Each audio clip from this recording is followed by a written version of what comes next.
और इटली में प्रधानमंत्री के दौरे की बात को और आगे बढ़ाएंगे और इस विषय पर बातचीत करेंगे। हमारे साथ हमारे संवाददाता नीरज सिंह इस वक्त रोम से, इटली से हमारे साथ जुड़े हुए हैं। उनसे प्रधानमंत्री की इस यात्रा के विषय में और क्या कुछ खास है इस विषय में हम बातचीत करेंगे। प्रधानमंत्री इटली पहुंच गए हैं जैसा कि हमने आपको बताया। नीरज, किस तरह से इस यात्रा के महत्व को रेखांकित करेंगे, कैसे आप बताएंगे प्रधानमंत्री की यात्रा का किन मायनों में महत्वपूर्ण है, कैसे आकलन करेंगे इस यात्रा का?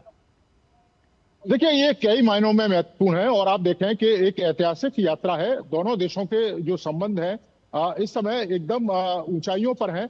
और आप देखें कि प्रधानमंत्री लगातार जो इटली के प्रधानमंत्री हैं मेलोनी, उसके साथ लगातार तमाम मुद्दों पर चर्चा करते रहे। ये पहली बार है कि द्विपक्षीय वार्ता के लिए प्रधानमंत्री यहाँ पर पहुंच रहे हैं और कई सारे ऐसे इशू हैं। हमने देखा है कि इस समय दुनिया के तमाम हिस्सों में जिस तरह का संकट है, तो भारत और इटली मिलकर कैसे अपनी जो जरूरतें हैं, जो अपनी आवश्यकताएं, उनको किस तरीके से पूरा किया जा सकता है।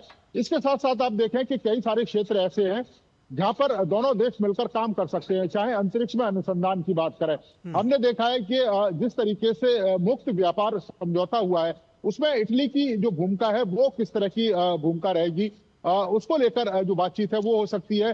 खासतौर से समुद्री सुरक्षा को लेकर दोनों देश मिलकर कदम उठा सकते हैं। एग्रीकल्चर के क्षेत्र में चूंकि सबको पता है कि इटली में जो तकनीक है वो काफी ज्यादा है, तो उस तकनीक का जो प्रयोग है हमारे जो भारत के जो किसान हैं उनके लिए कैसे जो फायदा है वो पहुंचाया जा सकता है।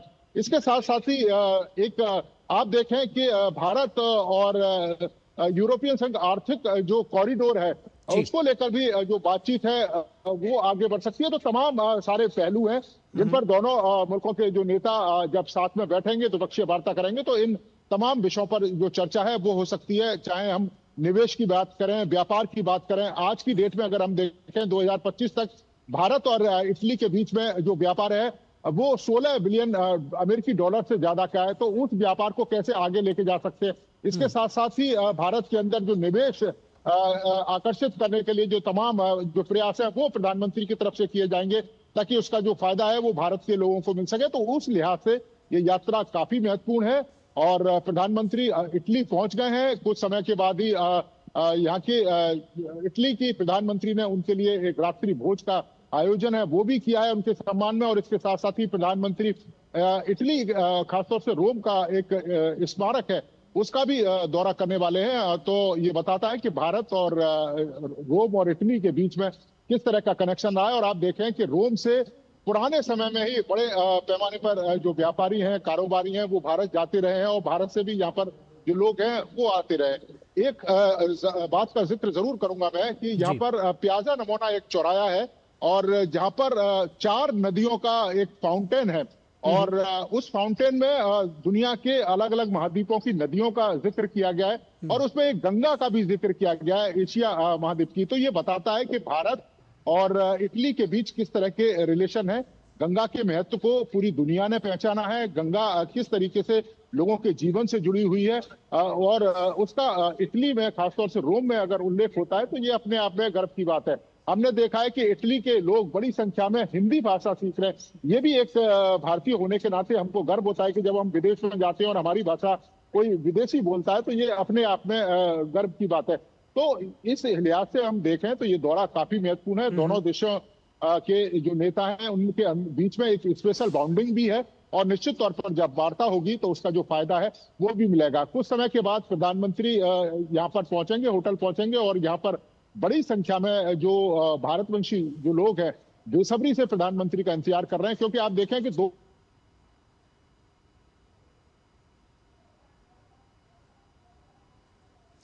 नेटवर्क में थोड़ी सी दिक्कत है जिस वजह से नीरज सिंह से हमारा संपर्क नहीं हो पा रहा है। हम दोबारा उनसे जुड़ने की कोशिश करेंगे, लेकिन नीरज बहुत विस्तार से बता रहे थे कि किस तरह से और किन मायनों में प्रधानमंत्री नरेंद्र मोदी की ये यात्रा महत्वपूर्ण है।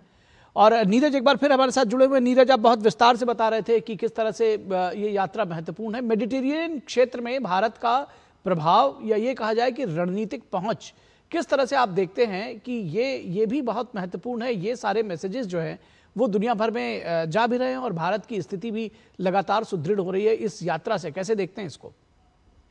देखिए, बिल्कुल आप देखें कि हिंद प्रशांत क्षेत्र में जो समुद्री सुरक्षा है उसको किस तरीके से दोनों देश मिलकर पूरा कर सकते हैं। और इसके साथ साथ आप देखें कि इटली और भारत के जो संबंध है, अगर हम खासतौर से डिफेंस के क्षेत्र में देखें तो न केवल हथियारों का आयात और निर्यात वहीं तक सीमित नहीं है, बल्कि को प्रोडक्शन और इनोवेशन के तमाम जो तरीके हैं वो अपनाए जा रहे हैं। इसके अलावा मेड इन इंडिया के तहत किस तरीके से जो डिफेंस के सेक्टर में इटली और भारत की साझेदारी हो सकती है, किस तरीके से निवेश किया जा सकता है, तो उस दिशा में भी काफी तेजी से काम भी चल रहा है। और कहीं ना कहीं मुझे लगता है कि जब प्रधानमंत्री यहाँ पहुंचेंगे तो इन इश्यूज पर भी जो बातचीत है वो भी होगी। इसके साथ साथ भारत इटली के बीच में स्ट्रेटेजिक जो पार्टनरशिप जो एक्शन प्लान है उसको भी किस तरीके से अमल में लाया जाए और किस तरीके से उस पर काम किया जाए, क्योंकि 2025 से 2029 के बीच में उसकी एक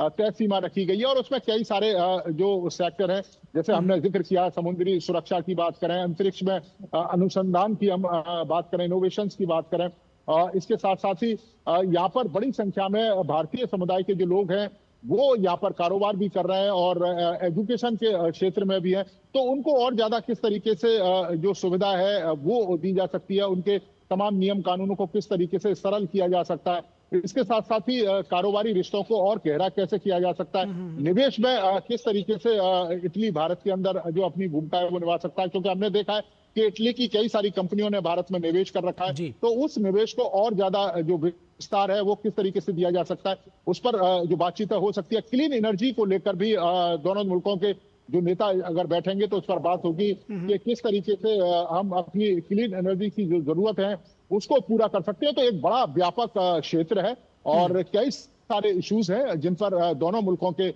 जो नेता हैं वो बैठेंगे। और इसके साथ साथ दुनिया के अलग अलग हिस्सों में जो तनाव चल रहा है, जो डिस्टरबेंस है, उसको लेकर भी भारत और इटली अपनी जरूरतों को कैसे पूरा कर सकता है उस पर भी बातचीत होने की संभावना। जी बिल्कुल। आजकल के दौर में नीरज, आप जानते हैं कि फ्रेंडशिप मींस बिजनेस आल्सो, तो जाहिर तौर पर आपने जैसा कि बताया कि भारत और इटली के बीच में 14.25 अरब यूरो का द्विपक्षीय व्यापार है। जो जॉइंट स्ट्रेटजिक एक्शन प्लान है भारत और इटली के बीच में 2025 से 2029 के दरमियान 2029 तक ये कहा जा रहा है कि भाई उसको 20 अरब यूरो तक पहुंचाने की बात हो रही है।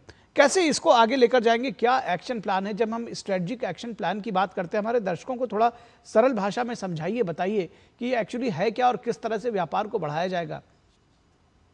देखिए, स्ट्रेटेजिक एक्शन प्लान आप उस संदर्भ में देखें कि एक व्यापक रूपरेखा बनाई जाती है और ये देखा जाता है कि दोनों मुल्कों के कौन कौन से ऐसे विषय हैं जिन पर आपसी सहमति हो सकती है और उन विषयों को आगे किस तरीके से लेकर जाया जा सकता है। जैसा कि मैं जिक्र कर रहा था कि जो एक्शन प्लान है उसमें कई सारे